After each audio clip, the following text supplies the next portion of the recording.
Assalamualaikum warahmatullahi wabarakatuh. A'udzubillahi minasyaitonirrajim. Bismillahirrahmanirrahim. Tarhaquha qatara, dan tertutup oleh kegelapan. Dengan tanda kurung, tafsir di surat ini mengatakan ditimpa kehinaan dan kesusahan. Kita sudah mendapat ayat di mana Allah mengatakan bahwa jalan untuk bermaksiat kepadanya itu dimudahkan 2 kali daripada jalan untuk menuju kebaikannya. Makanya manusia itu lebih berat untuk berbuat baik daripada berbuat maksiat. Ketika Allah sudah memastikan bahwa jalan untuk bermaksiat itu lebih mudah untuk dijalankan, untuk dilakukan, itu sudah menjadi clue bahwa Allah itu Maha pendendam, Maha pemberi ajab yang paling nyata. Selain kesaksian bahwa Allah itu Maha kasih, Maha penyayang, Maha pengampun, kebaikan-kebaikannya itu begitu banyak, kemahaan kebaikan-kebaikan Allah. Namun di samping di satu sisi dia juga bisa jadi maha zalim, maha pemberi ajab yang paling nyata. Karena sudah terbukti dengan ayat ini, dan tertutup oleh kegelapan, ditimpa dengan penghinaan dan kesusahan. Bagi mereka yang berbuat kemaksiatan, berbuat jahat, berbuat curang, mengambil keuntungan dari orang lain, dan tidak merasa bersalah ketika tidak sholat, kita masih merasa berdosa, itu masih ada ikatan tali Allah, walaupun pada akhirnya kita memutuskan untuk tidak sholat. Namun ketika tidak ada rasa berdosa sama sekali, maka Allah pastikan kau akan tertimpa kegelapan, karena kau sama sekali tidak takut. Kalau orang kafir tidak percaya Allah, tidak percaya Muhammad, tidak takut kepada Allah, ya wajar.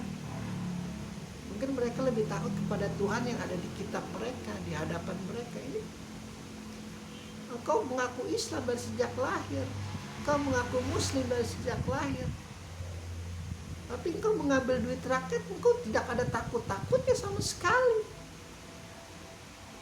Bahkan Al-Quran engkau korupsi. Coba bayangkan, bahkan orang naik haji, orang naik umroh masih juga engkau kentit. Bahkan tenaga kerja Indonesia masih aja banyak dana siluman.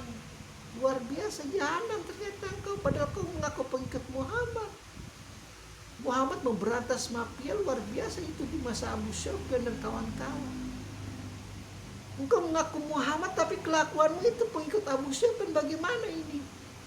Bagaimana engkau tidak kutimpakan dengan kegelapan ketika di hari pembalasan? Terlalu besar kepala dirimu, kau merasa dirimu seperti umat Nasrani. Sejahat apapun, sejina apapun, sekejam apapun, Yesus akan menolongnya masuk surga. Lebih baik kau pindah saja ke agama Nasrani sana. Di sini agama Islam luar biasa tanggung jawabnya. Engkau mengkafir-kafirkan orang Islam yang kelakuannya seperti Nasrani, bajunya seperti Nasrani, suka bernyanyi, suka berjoget, tapi kau tidak sadar kelakuanmu itu yang paling bejat itu adalah mengambil hak orang lain, menyakiti orang lain, memusnahkan nyawa orang lain. Padahal dia seagama denganmu, padahal dia bahkan semacam denganmu mungkin. Hanya karena perbedaan sedikit saja tafsir dalam hal apapun, engkau bedakan, engkau kafirkan. Apa sih yang kau kejar dengan membedakan, mengkafirkan mazhab-mazhab orang lain? Itu apa sih? Kemuliaan apa yang kau dapat? Semu. Ketika Muhammad turun, dia tidak menciptakan Sunni. Ketika Muhammad turun, dia tidak menciptakan Syiah. Ketika Muhammad turun, dia tidak menciptakan Maliki, Hambali, Hanafi, tai kucing segala macam. Ketika Muhammad turun, dia tidak mengeluarkan Ismailiyah, Jaidiyah, tai kucing segala macam. Hanya satu Islam. Lalu kau begitu bangganya kau agamakan itu mazhab, kau lupakan hakikat yang paling Islam sejati, la ilaha illallah Muhammad Rasulullah, titik, nggak ada koma. Apa sih yang kau bangga-banggakan itu? Negara Muslim dengan mazhab Hanafi, negara Muslim dengan mazhab Islam Syiah Isnairiyah, negara Muslim dengan tetek bengek segala mazhab. Kau sadar gak kau sedang mengkasta-kastakan manusia itu? Kau sedang mengkasta-kastakan mazhab. Kelakuan itu tidak beda dengan kaum Hindu.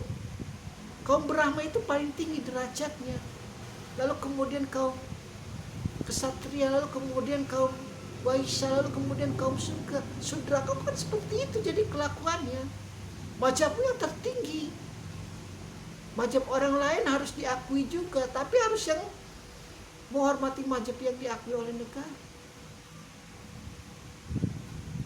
Apa benar itu Rasulullah ingin menginginkan seperti itu? Apa benar?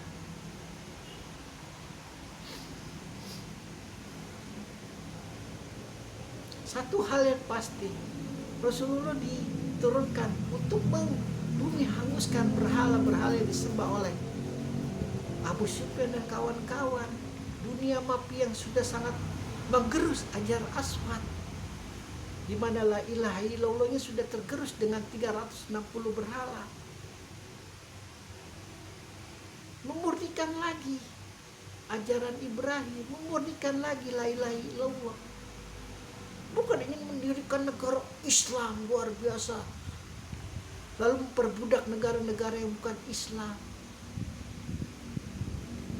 sebagai rahmatan lil alamin.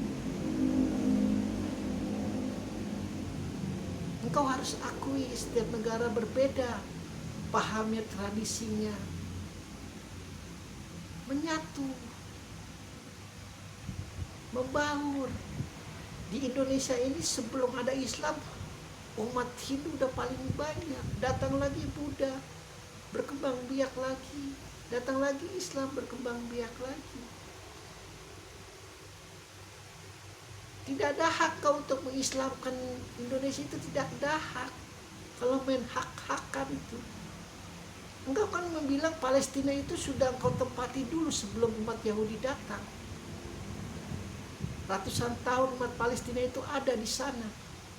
Jangan kau bawa-bawa ke sini. Kalau kau bawa-bawa ke sini, berarti Islam dulu tidak berhak ini sebagai mayoritas. Umat Hindu sudah ada lebih dulu daripada umat Islam. Hati-hati. Setiap negara berbeda kelakuannya, kondisinya, sejarahnya, historinya. Jangan engkau tiba-tiba ingin mendirikan khilafah tai kucing segala macam. Ajaran dari mana itu? Mazhab mana itu? Diterangkan dengan teliti. Apakah Rasulullah ingin mendirikan khilafah semuanya harus Islam? Lalu kalau semua masuk Islam, apa enaknya? Kau harusnya tinggal di gua kalau orang Islam benar-benar Islam. Jangan memakai barang orang kafir. Termasuk YouTube ini juga kan milik orang kafir. Nggak boleh dong. Konsekuen. Engkau begitu jijik melihat orang kafir, melihat orang Kristen makan babi, makan anjing, tapi kau pakai teknologi orang kafir, kan kau tolol artinya. Air kondisioner itu AC kau pakai, mesin cuci, sadar. Engkau sibuk membunuh saudaramu sendiri. Sebelum Allah menutup kegelapan ketika hari pembalasan, sebenarnya apa kau sadar? Kau sudah tertutup debu kehinaan umat Islam karena sering dan gemar sekali memenggal kepala saudaranya sendiri, suka sekali bermusuhan dengan saudaranya sendiri. Alhamdulillahirabbil alamin.